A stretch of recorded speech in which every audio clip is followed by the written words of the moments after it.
1947 हिंदुस्तान के इतिहास में एक बहुत बड़ा मोड़ था।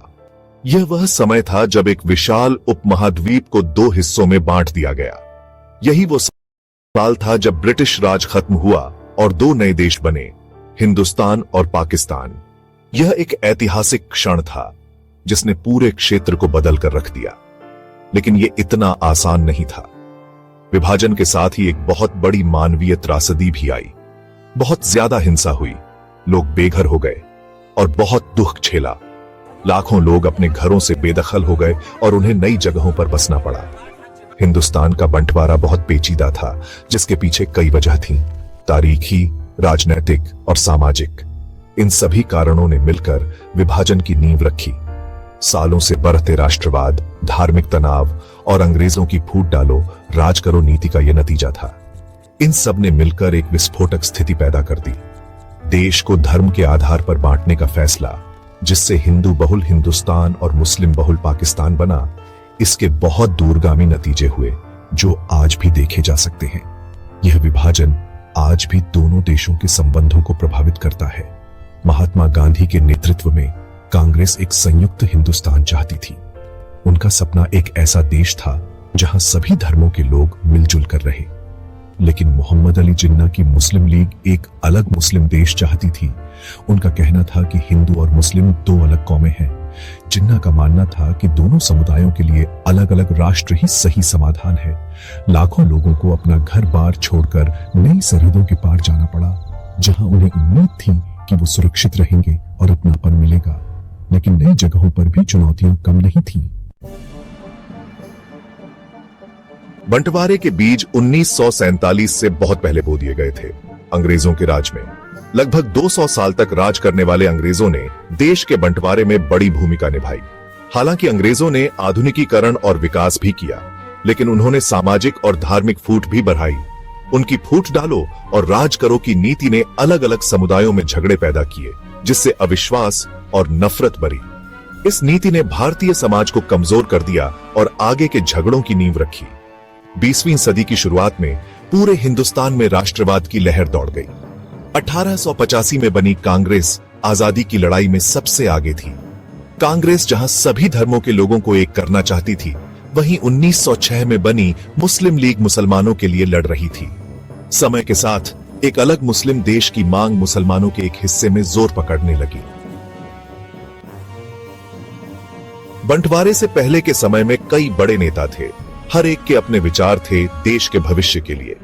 दो नेताओं का खास रोल था, महात्मा गांधी और मोहम्मद अली जिन्ना। आजादी की लड़ाई के सबसे बड़े नेता महात्मा गांधी हिंदू मुस्लिम एकता के बहुत बड़े समर्थक थे। गांधी जी के अहिंसा और सत्याग्रह के विचारों ने लाखों लोगों को प्रेरित किया और आजादी की लड़ाई को एक जन आंदोलन बना दिया। मुस्लिम लीग के नेता मोहम्मद अली जिन्ना एक चतुर राजनेता थे और मुसलमानों के हकों के लिए लड़ते थे। जिन्ना पहले हिंदू मुस्लिम एकता चाहते थे और कांग्रेस के साथ मिलकर आजादी के लिए काम करते थे, लेकिन उन्हें लगा कि कांग्रेस हिंदुओं का ज्यादा साथ देती है और मुसलमानों की परवाह नहीं करती, इसलिए वो निराश हो गए। जिन्ना को लगने लगा कि मुसलमानों के हकीक और पहचान की रक्षा के लिए एक अलग मुस्लिम देश ही एक रास्ता है। जैसे ही दूसरा विश्व युद्ध खत्म हुआ, अंग्रेज सरकार ने हिंदुस्तान को आजादी देने का ऐलान कर दिया। इस खबर से पूरे देश में खुशी की लहर दौड़ गई। लेकिन आजादी की खुशी जल्द ही देश के बंटवारे की चिंता में बदल गई। अंग्रेज सरकार ने लॉर्ड माउंटबेटन को हिंदुस्तान का आखिरी वायसराय बनाया। माउंटबेटन को आजादी की प्रक्रिया पूरी करनी थी और बंटवारे का हल निकालना था।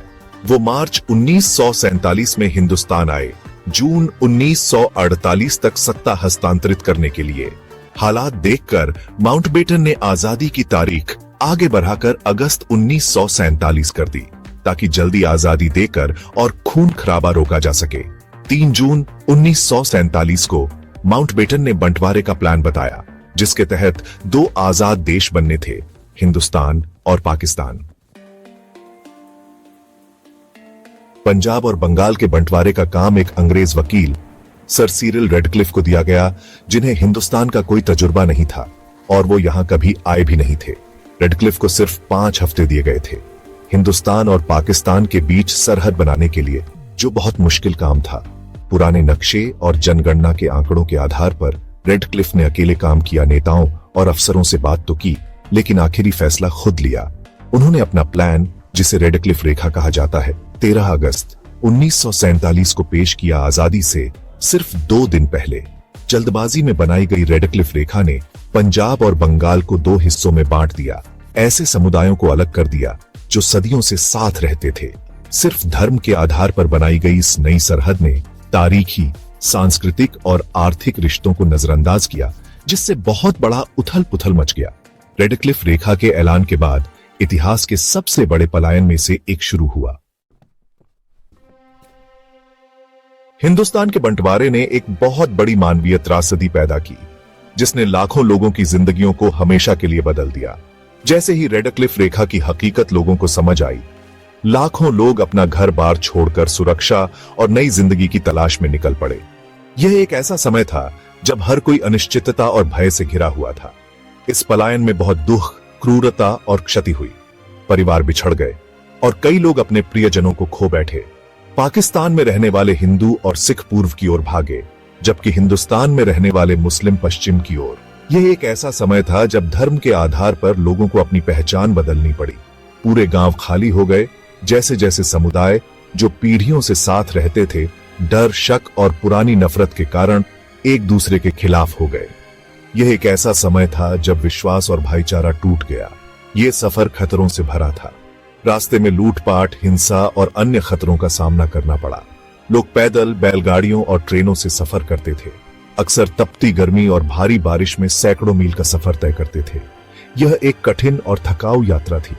खाना और पानी कम था और बीमारियां तेजी से फैल रही थीं।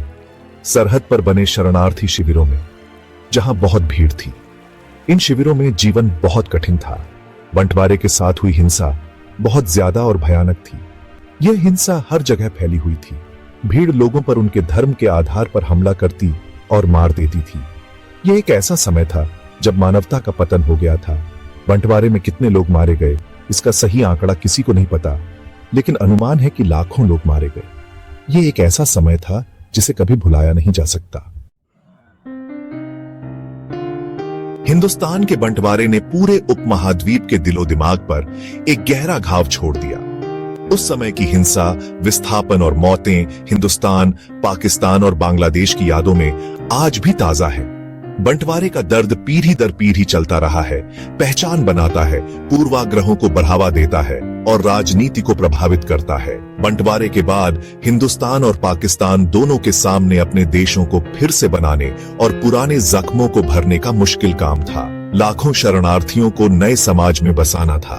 बंटवारे ने हिंदुस्तान और पाकिस्तान के रिश्तों पर भी गहरा असर डाला। हिंदुस्तान के बंटवारे ने दोनों नए देशों के बीच लंबे समय तक चलने वाले संघर्ष की नींव रखी। इस विभाजन ने लाखों लोगों को विस्थापित किया और अनगिनत परिवारों को तोड़ दिया। जल्दबाजी में और तारीखी या सांस्कृतिक संबंधों को ध्यान में रखे बिना बनाई गई रेडक्लिफ रेखा ने जमीनी विवादों और राजनीतिक अस्थिरता की विरासत छोड़ी। इस रेखा ने कई समुदायों को विभाजित कर दिया। हिंदुस्तान और पाकिस्तान के बीच सबसे बड़ा विवाद कश्मीर का है। यह क्षेत्र प्राकृतिक सुंदरता के साथ साथ रणनीतिक महत्व भी रखता है। दोनों देश पूरे कश्मीर पर अपना दावा करते हैं और यह क्षेत्र 1947 से ही संघर्ष का केंद्र रहा है। यहाँ की जनता ने दशकों से संघर्ष और अस्थिरता का सामना किया है। हिंदुस्तान और पाकिस्तान कश्मीर को लेकर 2 युद्ध लड़ चुके हैं और ये मुद्दा दक्षिण एशिया में शांति के लिए एक बड़ी बाधा बना हुआ है। इन युद्धों ने दोनों देशों के बीच दुश्मनी को और गहरा कर दिया है। हिंदुस्तान और पाकिस्तान के बीच प्रतिद्वंदिता जमीनी विवादों से आगे जाती है।